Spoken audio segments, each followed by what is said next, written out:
Voilà, nous voici donc arrivés au terme de cette première conférence pour l'emploi, ou plutôt devrais-je dire à l'issue de cette première partie, de cette première conférence pour l'emploi, puisque les échanges riches, nourris, intenses, animés parfois que nous venons d'entendre ces 2 derniers jours, et en particulier cette dernière heure, nous invitent, nous imposent de poursuivre le travail de manière assidue dans les prochaines heures, dans les prochains jours et dans les prochaines semaines. Alors je tiens à remercier chaleureusement les partenaires sociaux qui se sont investis dans les débats, vous venez encore de l'entendre et de le voir il y a quelques instants, ainsi que les ministres régionaux qui ont illustré nos travaux avec leurs enjeux spécifiques à leur région. Il faut aussi souligner que différentes institutions et conseils ont fourni un travail de qualité. Cette préparation a alimenté les débats. Il y a aussi le travail des présidents des groupes de travail thématiques. Eux aussi méritent nos remerciements. Les discussions des partenaires sociaux ont été extrêmement bien résumées. Enfin, nous avons pu compter sur la collaboration de différentes administrations qui ont mis à disposition leur expertise. Aussi, beaucoup de remerciements aux collaborateurs du SPF Emploi dans des conditions difficiles. Ils ont tout mis en œuvre pour que cette conférence soit couronnée de succès. Alors il s'agit à présent d'analyser les riches débats et les informations reçues au cours de ces 2 journées d'échanges très nourris, je le répète. Nous veillerons également à inclure les voix qui se sont fait entendre en marge de la conférence, puisque nous avons en effet reçu certaines contributions du monde académique, ainsi que, et j'en suis heureux, des témoignages de personnes privées. Et donc merci déjà à vous tous qui, bien que n'ayant pas participé directement ici à la conférence, avez fourni votre analyse et ce regard pertinent sur la fin de carrière harmonieuse.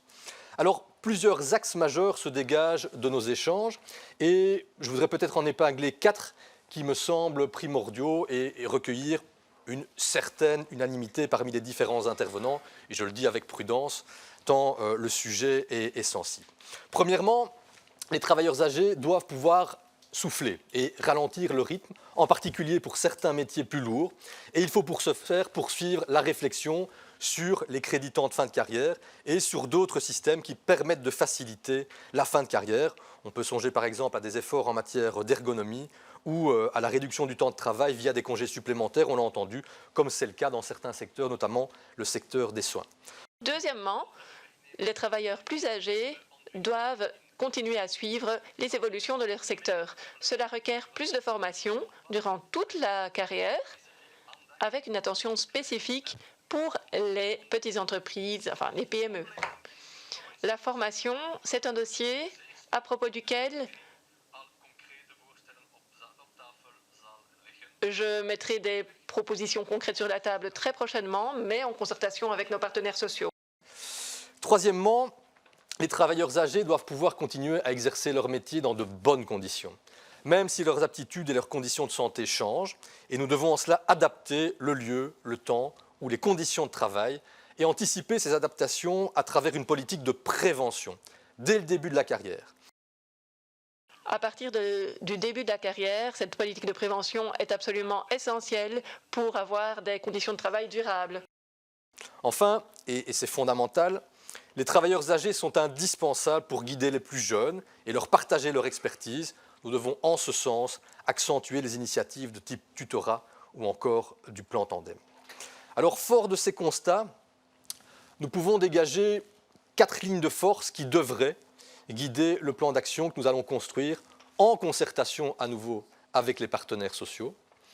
Tout d'abord, comme relayé par les partenaires sociaux et comme pressenti, il apparaît difficile, voire impossible, et c'est normal, d'enrayer les difficultés de fin de carrière sans travailler en amont. Toute la carrière doit être visée et, de manière encore plus globale, c'est tout le cycle de vie du travailleur ou de la travailleuse que nous devons analyser. Il est notamment essentiel que le jeune travailleur puisse se projeter sur l'ensemble de sa carrière. Nous devrons aussi être particulièrement attentifs à la dimension de genre, car les chiffres le montrent. Quelle que soit la catégorie d'âge examinée, le taux d'emploi des femmes reste inférieur à celui des hommes, même si cette différence tend à diminuer au fil des ans.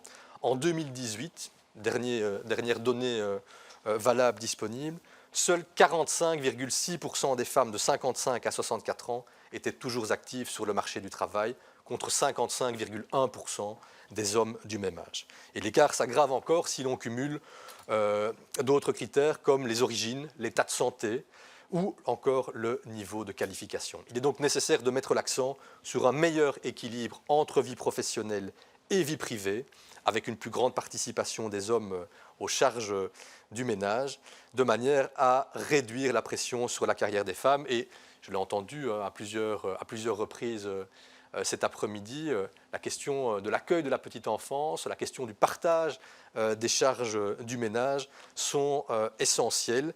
Et je pense que nous y travaillerons, nous y avons déjà travaillé, mais nous allons continuer à le faire dans le cadre de la transposition de la directive Work-Life Balance. Dans les actions que nous proposerons, il faudra également être visionnaire quant aux défis de la société de demain. On nous l'a dit, les jeunes d'aujourd'hui sont les travailleurs âgés de demain. Il faut pouvoir leur garantir un monde du travail en adéquation avec leurs besoins.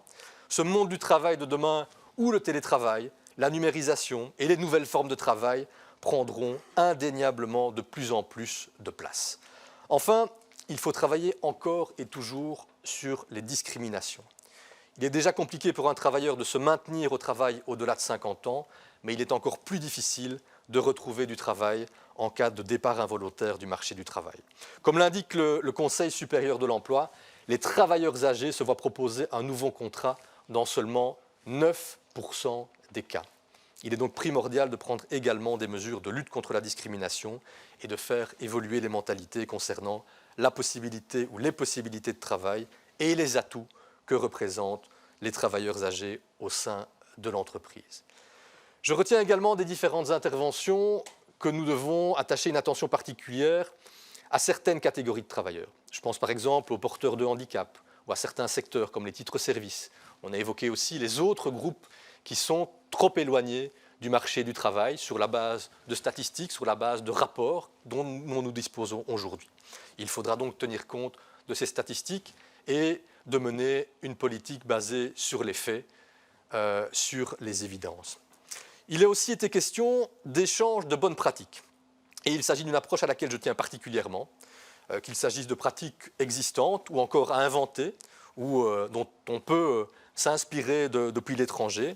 Et je pense que le partage et l'émulation sont générateurs d'énormément de potentiel. J'ai aussi entendu il y a quelques instants la nécessité de pouvoir penser autrement, de réfléchir ensemble, d'envisager de nouveaux systèmes de collaboration, de solidarité, de favoriser la mobilité entre secteurs, entre entreprises, et j'y suis particulièrement attentif, et je pense aussi que ce sont des thématiques et des enjeux essentiels pour l'avenir. Le travail qui m'attend, qui nous attend, est maintenant essentiel. Transformer ce que nous avons entendu pendant ces 2 jours en plan d'action concret, et je le dis ici solennellement devant vous, je veux que ce premier exercice soit un exercice qui débouche sur des actions concrètes, sur des avancées, sur des évolutions. Cette première conférence pour l'emploi ne peut pas rester lettre morte.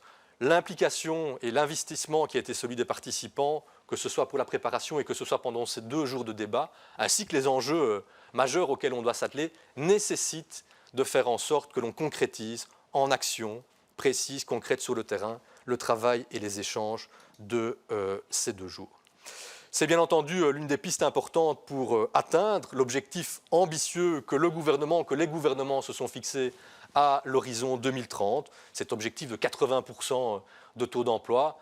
Alors on peut bien entendu discuter sur objectif à atteindre, objectif ambitieux, objectif réaliste, mais l'important c'est vraiment de rappeler qu'effectivement, pour l'ensemble de la société, pour le bien-être collectif, il est important d'avoir un taux d'emploi qui augmente, bien entendu en lien avec les conditions de travail qui, elles aussi, doivent s'améliorer. Alors, je ne peux pas terminer cette intervention de clôture sans préciser un élément. Ce que j'ai fait d'ailleurs dans mon exposé introductif, c'est de vous dire que ces enjeux de moyen et de long terme, certains ont parlé de la nécessité d'une génération pour pouvoir les atteindre. Ces enjeux de moyen et de long terme auxquels nous nous sommes attelés ces 2 jours ne s'opposent pas à un travail en urgence, un travail dans l'immédiat pour répondre aux chantiers aux challenges que nous rencontrons aujourd'hui sur le marché de l'emploi, sur le marché du travail. Je pense bien entendu, et cela a été évoqué par plusieurs d'entre vous, à la réintégration plus rapide et dans de bonnes conditions des travailleurs malades. Je pense aussi, bien entendu, aux métiers en pénurie qui pèsent sur le fonctionnement de notre économie, qui hypothèquent d'une certaine manière aussi notre processus et notre capacité de relancer notre économie et de bénéficier de cet effet levier du plan de relance.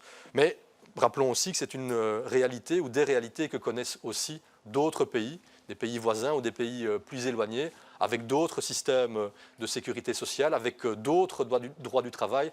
Et donc nous devons absolument objectiver la situation et pouvoir y apporter les réponses de manière rapide, urgente, mais respectueuse aussi de l'ensemble de la société et bien entendu de la concertation sociale. Et c'est un sujet qui fera l'objet d'une conférence interministérielle dans les prochains jours, je dirais même dans les prochaines heures, puisqu'elle a finalement été avancée à vendredi, et que ce vendredi, avec mes collègues ministres de l'Emploi et du Travail des régions, nous allons nous atteler, nous pencher sur cette question des métiers en pénurie, qui appelle toute une série de réponses, qui appellent aussi à objectiver la situation, et certains d'entre vous l'ont fait aujourd'hui, en pointant certaines incongruités ou certaines difficultés rencontrées sur le terrain. Et donc, c'est vraiment la nécessité de pouvoir aborder cette question de manière rapide, urgente, sereine, dans le respect des uns et des autres, pour apporter des solutions sur le court terme, mais aussi sur le moyen et sur le long terme. Et je sais, en tout cas j'en suis convaincu, que je pourrai compter sur vous, sur votre participation, je l'ai encore vu aujourd'hui, sur votre implication, parfois forte, et bien entendu avec des points de vue qui ne sont pas toujours partagés, mais pour que l'on puisse aborder ces questions de court terme, de très très court terme pour certaines, de moyen et de long terme, ensemble au bénéfice de l'ensemble de la société. Je vous remercie.